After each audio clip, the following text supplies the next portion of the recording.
Don't feed him after midnight. Change of pace. I'm doing one here for the single guys. So one of the main parts of sex, dating, and the current climate between men and women that a lot of guys are screwing up? Pressure. So men and women are different, and this is a big way that you can see it. Take your most risk-averse man. He takes maybe a 5 out of 10 risk. Now the average woman? She's a 3. Don't look up the statistics, they don't exist. I'm painting a picture here so you can understand where I'm going with this. And trust me, it heads to the promised land. A date? A date is pressure. A date is a 4 on my arbitrary pressure scale. Hold that for a minute. I don't know if you guys have noticed, but you can't even get a cup of coffee anymore without the people serving it to you being inclusive of everybody except for you. I've recently switched from my generic global brand to one that doesn't like to belittle me. Name's Ground Shark Coffee. And the best part is it's damned good. Link for it's in the description. Check it out. They often have small batch roast too with unique flavors. So make sure to check back with them every now and again. You may end up with something unique that you can drink while watching the morning trains ride by. Now on to the video. As a guy, it's not a big deal. Is your money available to pay the waiter? Good enough. But for a girl, this ain't so simple. Well, is he paying or am I? I don't have a lot of money, but I don't want him to think I'm a gold digger. Oh, if he pays, then I bet he thinks I'm obligated to have sex with him. What a dick. You know what? I can't handle this. I just won't show up. Now, that's the best case scenario. Worst case? She's got more than one potential date lined up, and in the times of the thoughtpocalypse, there's no such thing as second place. How rude, right? Who double books like that? Why, any polite society will be sure to get this person their comeuppance. Slow down, Honcho. Not so fast. You see, male thirst is real. And for every 10 guys she flakes on, 9 of them are going to forgive her and give her another shot. Now let me ask you this. If a girl is absolved of all her rude behavior while getting what she wants anyways, what possible reason is she going to have to act any different? Women act as poorly as we let them. And for single women, we let them get away with just about everything. So this is why I say dates are for idiots. At best, you're setting yourself up for failure. At worst, you're falling for the same errant mental model 100 other guys did, where they can just pay for a meal on the off chance that she can be bothered to show up. Sorry, somebody had to tell you. Now, if you're a regular guy, you're going to have all kinds of rationalizations set up here. Well, her excuse sounded valid. What are the odds that her grandmother would die 2 minutes before you had to meet? I bet if she told you the rain was yellow, you'd believe her there too. Well, she promised she would make it up to me. Did she say how? Did she actually make it up to you? Has she done it already? Here's a pro tip for you. Texting you for 5 hours while she's bored at work doesn't count as making it up to you. Ignore what she says, watch what she does. Now, I'm not going to harp on this for too long. You didn't come here to sulk and complain. If you wanted that, I got some great MGTOW channels I can point you towards.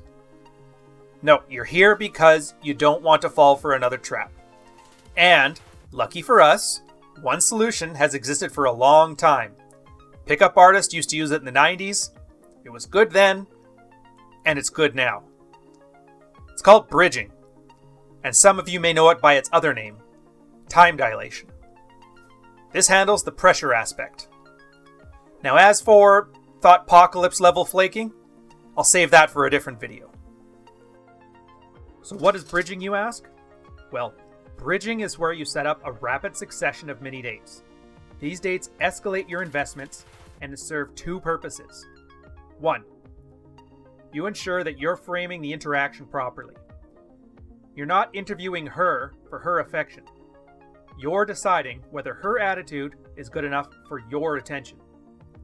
And 2, you get all those first awkward dates out of the way in a rapid-fire succession, skipping all the BS and getting straight to what's important. Are you two compatible sexually, and does she have girl game? I'll have a side note here. For those who don't know, girl game is about that intangible, the energy, her excitement. Have you ever known a girl who just brightens your day by her presence, who laughs at your jokes, takes a little teasing, and is a pleasant time to be around? That's girl game. Now, if you haven't seen it, have you ever known a girl who just rolls her eyes and complains? One who blathers on about her bougie non-interests, and you stare at her while thinking to yourself, ugh, am I going to be able to handle all this nonsense she's ranting about? Is it even worth it? Yeah. Girl game is everything that girl isn't. Luckily for you, bridging allows for you to give her a hug, thank her for coming out, and walk away before you have to hear about how the latest 90s sitcom that just got released on Netflix is homophobic or racist or something. The simple version of it is this. When you set up a meet with a girl, make it somewhere public. A park, going for a walk, just outside of class. The key here is to make it the most non-commitment activity you can find. It's almost impossible for somebody to flake at the end of a conversation when you want to go for a 15-minute walk afterwards. From there, have a destination. Someplace that's casual, easygoing, and most of all public, but a little less so. A coffee shop is great for this, but basically anything that doesn't have alcohol or silverware will do. Again, another 15 to 30 minutes, something private enough that you can get a bit flirty, touch a girl's arm, give her the chance to twirl her hair, bite her lip. Just something for her to signal that she's having a good time and she's curious about you romantically. After that, bounce again. This time you're having so much fun, you want to go to a pub, someplace with drinks. If you're noticing here, this follows a pattern. Each date is going someplace more private, more fun, and involves more commitment on your part. Now, if you two aren't vibing, if she has that crazy look in her eyes, or if you are so bad with women that you have no idea how you're gonna not screw this up, just stop, go home, thank her for a wonderful time, and try again later. Zero pressure, zero flaking. So in this case, drinks was fun. Maybe you two decide you're really hitting it off, and the night is young. Luckily, you're a good boy, and you have a 3-date rule before you get intimate with a girl. And I'm going to steal this next bit from my buddy Goldman. So after the pub, tell her to come over to your place for a few minutes. You have half a bottle of champagne left over from your grandfather's funeral, and you want some help finishing it off while you watch some Netflix or something. I don't know. Look, I have no idea how you live. I'm sure if you're half-assed competent, you can tell me something interesting about where you live, where someone would want to spend an hour with you in your own damned house. If you can't, pause the video here, go get interesting, and then come back when you are to finish the video. Nah, I'm just kidding. We're pretty much done here. But get interesting, seriously. Like, get interesting. But I'm going to end it here. So while we chilled out, watched the trains go by, we had a ground shark coffee, and went over why girls flake, and what you can do about it to have better romantic success.